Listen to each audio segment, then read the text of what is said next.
yang telah berjuang.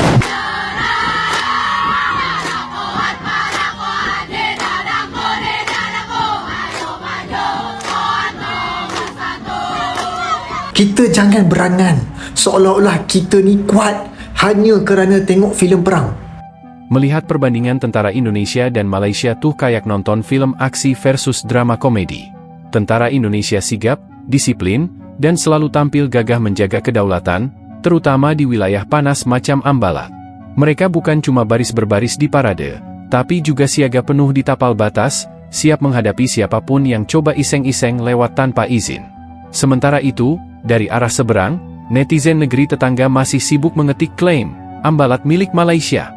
Padahal sejak tahun 60-an, Ambalat sudah sah masuk peta Indonesia. Tapi ya namanya juga hobi klaim, mirip kayak ngaku rendang atau batik ya. Lebih lucunya lagi, Perdana Menteri mereka sampai ultimatum di parlemen, perang atau berdialog dengan Indonesia. Sontak seluruh ruangan terdiam, mungkin dalam hati mikir, yakin nih mau coba TNI? Karena mereka tahu, Indonesia bukan sembarang negara. TNI sudah lama diakui sebagai militer terkuat di Asia Tenggara. Tapi ya, mereka juga tahu, Malaysia kan nggak sendirian. Katanya sih ada yang jagain dari belakang. Siapa? Entahlah. Tapi yang jelas, pasukan keyboard warrior mereka tetap paling vokal, asal jangan disuruh ikut turun ke medan tempur ya. Baris! Baris! Yang!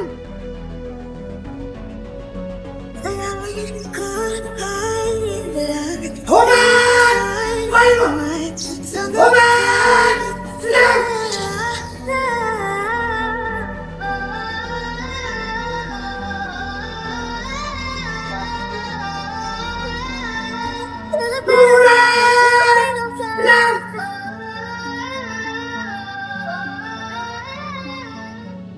Senang! Senang!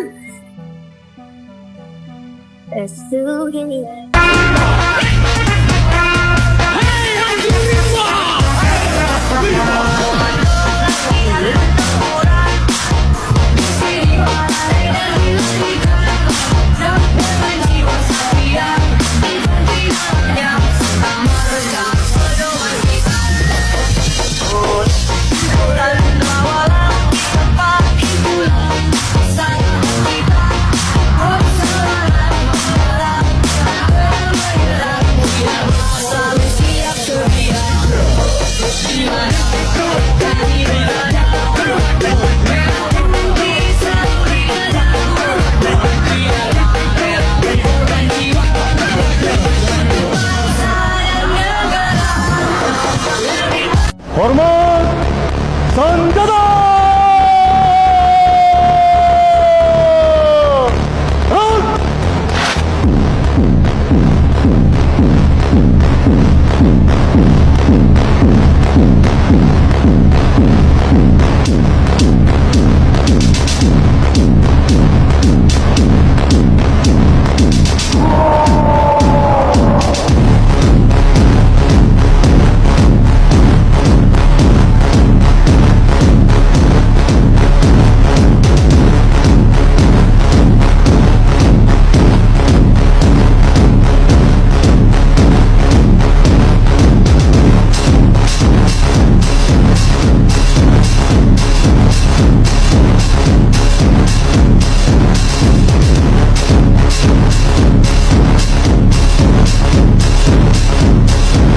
Militer siapa sih yang lebih unggul, Indonesia atau Malaysia? Jika ditelisik secara rinci, Global Firepower mencatat bahwa setidaknya militer Indonesia berjumlah 1.080.000 personil yang aktif, 400.000 jiwa militer cadangan, dan 250.000 jiwa paramiliter. Kekuatan militer Indonesia pun terbagi menjadi 3 bagian, kekuatan darat, laut, dan udara. Bisa kita cek list detailnya seperti ini. Lalu bagaimana dengan kekuatan militer Malaysia? Yang pertama, Malaysia hanya memiliki 144 alat tempur udara. Kekuatan daratnya hanya ditopang oleh 1.708 kendaraan lapis baja dan 48 tank. Sementara di laut, Malaysia hanya memiliki 82 armada tempur. Untuk total kekuatan militer yang aktif adalah 110.000 jiwa, sementara cadangan militer Malaysia adalah 51.600 jiwa. Jadi sudah kejawab dong ya, militer siapa yang terkuat? Pilihan dia dua, sama ada bertempur atau berunding. Pilihan dia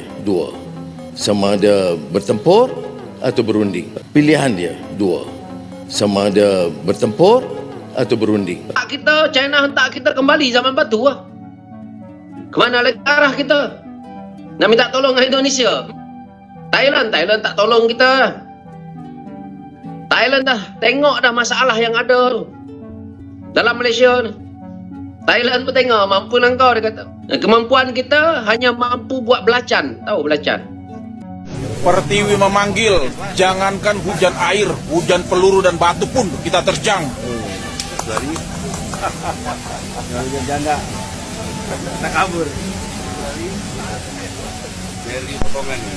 Kata-kata Prabowo jelas menunjukkan bahawa Malaysia dan Indonesia tidak akan berperang secara fizikal sampai bila-bila pun, meskipun terdapat perselisihan berkenaan sepadan.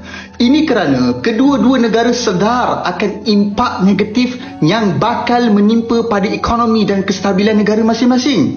Peperangan yang tercetus tidak akan ada pemenang, tetapi yang ada hanyalah kerugian di kedua-dua pihak.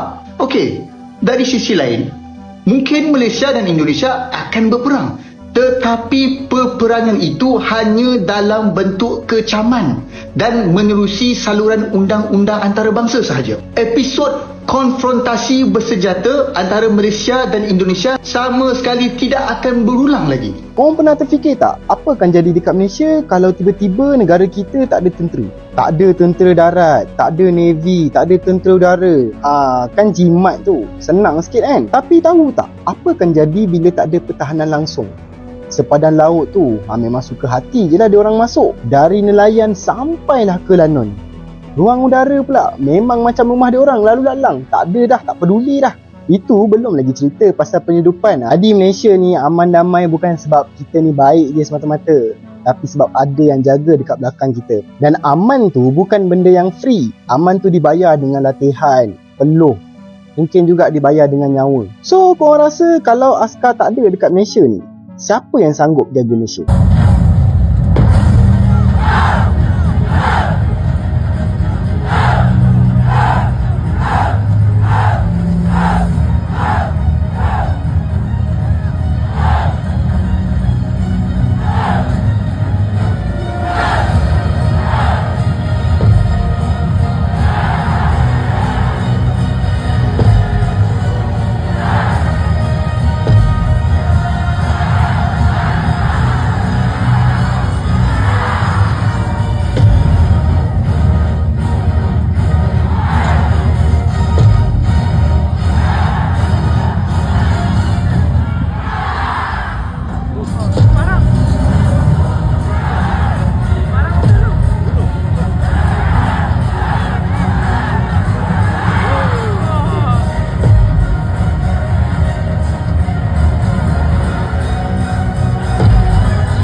Penampilan bela diri militer oleh Komcat TNI.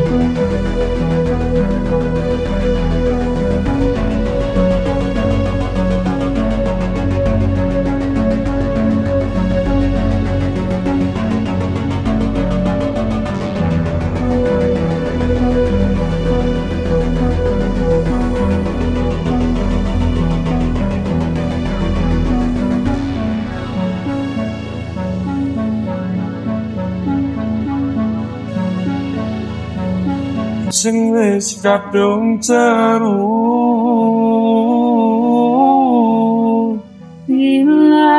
Lagi rasa tresnoku ngoyak tresno anyarmu ojo bali koyo wingi aku trasuti.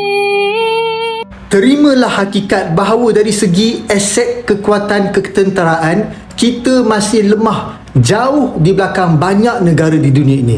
Kalau dulu di Asia Tenggara, kekuatan kita selepas Singapura dan Indonesia. Namun kini kita turut berada di belakang Vietnam, Thailand, Filipina dan Burma. Semua negara di Asia Tenggara sekarang ni sedang berlumba memperkuatkan aset ketenteraan mereka kerana mereka sedar bahawa Asia Tenggara tidak lagi selamat dan aman seperti dulu, terutamanya melihatkan keadaan terkini di Laut Cina Selatan yang kelihatannya semakin tegang. Anda kena ingat, kalau ada sebuah saja negara di Asia Tenggara yang berperang dengan negara asing, terutamanya dengan negara kuasa besar secara rasmi, maka impaknya adalah pada semua negara Asia Tenggara. Dan pada waktu itu hanya kita jaga kita, kerana setiap negara akan memfokuskan keselamatan negara mereka sendiri. Lupakan bantuan daripada negara asing kerana ianya bukan mudah. Memandangkan setiap negara yang nak bantu itu ada habuannya. Sekarang fikirkan pula, berapa ramai dalam kalangan kita yang nak jadi sukarelawan perang nanti? Kalau kita sanggup pun, persoalannya, adakah kita tahu bagaimana nak menggunakan senjata? Nak perang ni bukan setakat menembak. Sebab tu pada pandangan saya, PLKN wajib diadakan semula supaya tahu asas dalam pertahankan diri dan menggunakan alat senjata. Kita jangan berangan seolah-olah kita ni kuat hanya kerana tengok filem perang. Intinya, kalau urusan kedaulatan, Indonesia gak main-main. TNI siap jaga sampai titik darah penghabisan. Jadi, kalau cuma ngandelin klaim dan drama, siap-siap malu sendiri, ya?